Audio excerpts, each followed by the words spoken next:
இயேசு கிறிஸ்துவின் நாமத்தினால் உங்களை வாழ்த்துகிறோம். இந்த நாளிலே ஆண்டவருடைய வார்த்தையை நாம் பார்க்கலாம். நீதிமொழிகள் 21 அதிகாரம் 31 குதிரை யுத்த நாளுக்கு ஆயத்தமாகப்படும், ஜெயமோ கர்த்தரால் வரும்.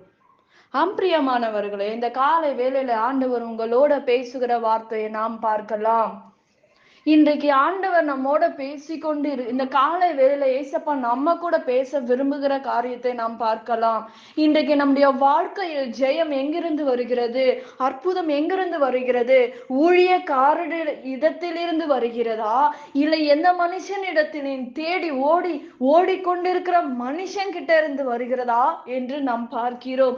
நம்முடைய வாழ்க்கையில் இந்த மனிதரிடத்தில் போனா என்னோட பிரச்சனை மாறுமா, இந்த மனுஷிக்கிட்ட நான் ஓடினால் என்னுடைய காரியங்கள் மாறுமா என்று ஓடிக்கொண்டிருக்கிற உங்களுக்கு ஆண்டவர் சொல்லுகிறார், ஜெயம் கர்த்தரிடத்தில் வருகிறது. ஜெயம் யாரிடத்தில் வருகிறது? நீங்கள் வீட்டில் அமர்ந்து ஜெபிக்கும் போது ஆண்டவர் சில மனிதர்களை மறைத்து வெளிப்படுகிறதை நாம் பார்க்கிறோம். ஆனா இந்த நாட்களில் அநேகர் நிமித்தமாக திருமண காரியத்துக்காக ஒரு மனுஷனை நோக்கி நம்ம ஓடலாம். மனுஷங்க நம்மை வழி நடத்த முடியாது.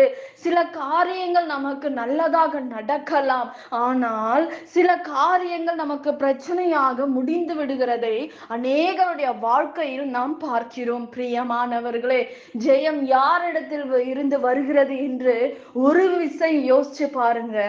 கர்த்தரிடத்தில் நீங்க ஆண்டவரை முழுமையாக நம்பும் போது,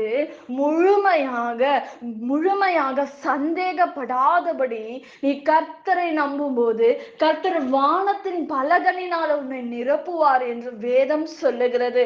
அநேக தேவ மனிதர்கள் வேதத்தின் அடிப்படையில நம்ம பார்க்கும்போது கர்த்தரிடத்தில் ஓடி போய் நின்று கேட்டார்கள், கர்த்தரை நோக்கி பார்த்தாங்க, அண்ணார்ந்த ஆண்டவரை நோக்கி பார்த்தாங்க என்று வேதத்தில் நாம் பார்க்கிறோம். பிரியமானவர்களே, நம்முடைய வாழ்க்கையில் யாரிடத்தில் இருந்து உங்களுக்கும் எனக்கும் ஒத்தாசை வருகிறது? ஒத்தாசை வரும் பர்வதங்களுக்கு நேராக உன் கண்களை ஏறெடு என்று வேதம் சொல்லுகிறது.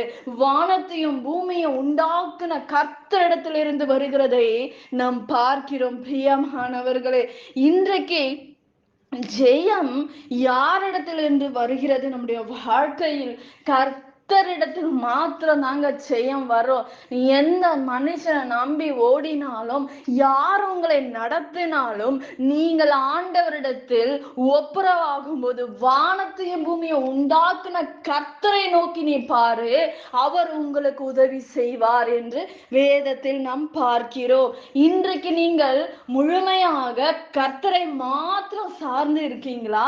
கர்த்தரை மாத்திரம் சார்ந்து நீங்க கேட்கிற விண்ணப்பத்துக்கு ஆண்டவர் பதில் கொடுக்கல என்றால் நீங்க கேட்கலாம். ஆனால் தாவீது கர்த்தரை மாத்திரம் சார்ந்திருந்தார்.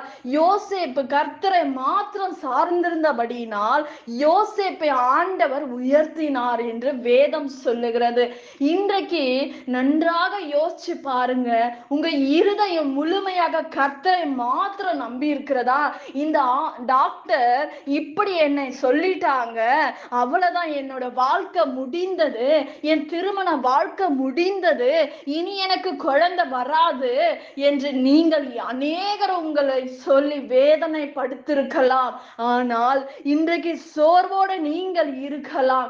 எல்லா மனுஷன் என்னை தள்ளுறாங்க, எல்லாரும் என்கிட்ட என்னை பார்த்தாவே இவளுக்கு குழந்தை இல்ல, எனக்கு குழந்தை இவளுக்கு பிறக்காது, அவ்வளவுதான் என்று பல காரியங்களை உங்களை சொல்லி வேதனைப்படுத்தி இருக்கலாம். இன்றைக்கு ஆண்டவர் சொல்றாரு, இந்த வியாதி நிமித்தமாக என்னுடைய வாழ்க்கை திரும்பாது என்று நினைக்கலாம்.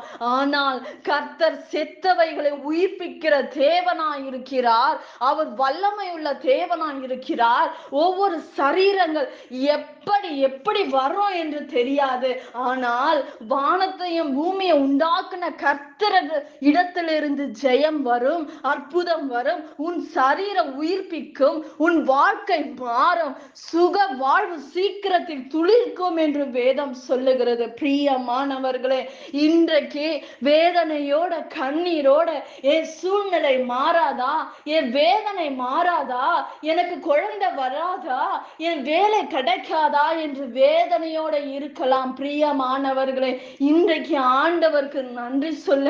இன்றைக்கு நீங்களும் நானும் நிற்பதும் நிர்மூலமாகாது இருப்பதும் ஆண்டவருடைய சுத்த கிருபை. பிரியமானவர்களே, இன்றைக்கு என்ன நடந்தாலும் எதுவா இருந்தாலும் பரவாயில்லை, கர்த்தர் என் வாழ்க்கையை அவர் மாற்றுவார், கர்த்தர் என்னை உயிர்ப்பிப்பார், கர்த்தர் என்னோட கூட இருக்கிறார், கர்த்தர் எனக்காக யுத்தம் பண்ணுவார் என்று விசுவாச அறிக்கை சொல்லுங்கள்.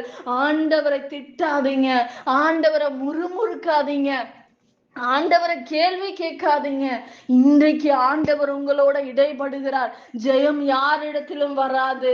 நீங்கள் முழுமையாக ஆண்டவரை நம்பும் போது, ஆண்டவரை முழுமையாக நிச்சயமாக ஆபிரகாமை போல நீ நம்பும் போது, சந்தேகப்படாதபடி கர்த்தர் மேல் நம்பிக்கையாயிருக்கிற மனுஷன் பாக்கியவான் என்று வேதம் சொல்லுகிறது. பிரியமானவர்களே, இன்றைக்கு எத்தனையோ வார்த்தைகளை நான் கேட்டிருக்கேன், எத்தனையோ பிரசங்கத்தை நான் கேட்டு இருக்கிறேன். ஆனா என் வாழ்க்கையில சமாதானம் வரல, எனக்கு நிம்மதி இல்ல, மன அழுத்தத்துல இருக்க, குடிகார கணவர் என்னோட இருக்காங்க, என் வாழ்க்கை நிம்மதியாக இல்லை என்று கண்ணீர் வடிக்கலாம். ஆனால் நிச்சயமாக முடிவுண்டு, உன் நம்பிக்கை வீண் போகாது என்று வேதம் சொல்லுகிறது. பிரியமானவர்களே, இன்றைக்கு கர்த்தர் நிச்சயமாக உயிர்ப்பிக்கிற தேவன் உங்களோட இருந்து பெரிய காரியங்களை செய்வார்.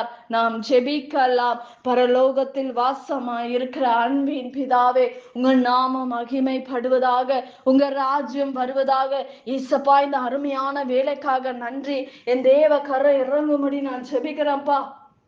தேவ பிரசனை கடந்து வரும்படி அப்பா, இந்த நேரத்துல அப்பா கண்ணீரோட வேதனையோட வெளியே சொல்ல முடியாத வேதனை, உள்ளுக்குள்ளாக இருக்கிற போராட்டங்கள், பாவ காரியங்கள் கர்த்தர் இந்த நாளிலே அவர்களை சந்திப்பீராகப்பா. அவங்க கண்ணீரை தொடங்கராச்சா, அவங்க பிரச்சனையை மாத்துங்கப்பா.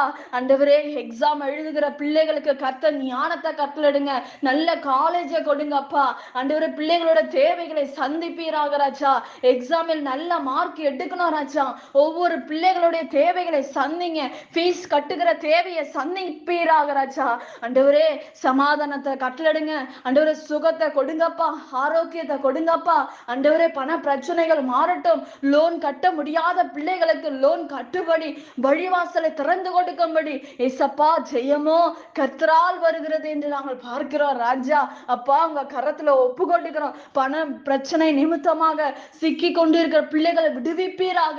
வர வேண்டிய பணங்கள் வரட்டும், வேலை இல்லாத பிள்ளைகளுக்கு வேலை கிடைக்கும்படி நான் ஜெபிக்கிறேன்ப்பா. எல்லாம் தடைகளை மாற்றுங்க. தூக்கம் வராதபடி இருக்கிற பிள்ளைகளுக்கு நல்ல உறக்கத்தை கொடுங்க ராஜா.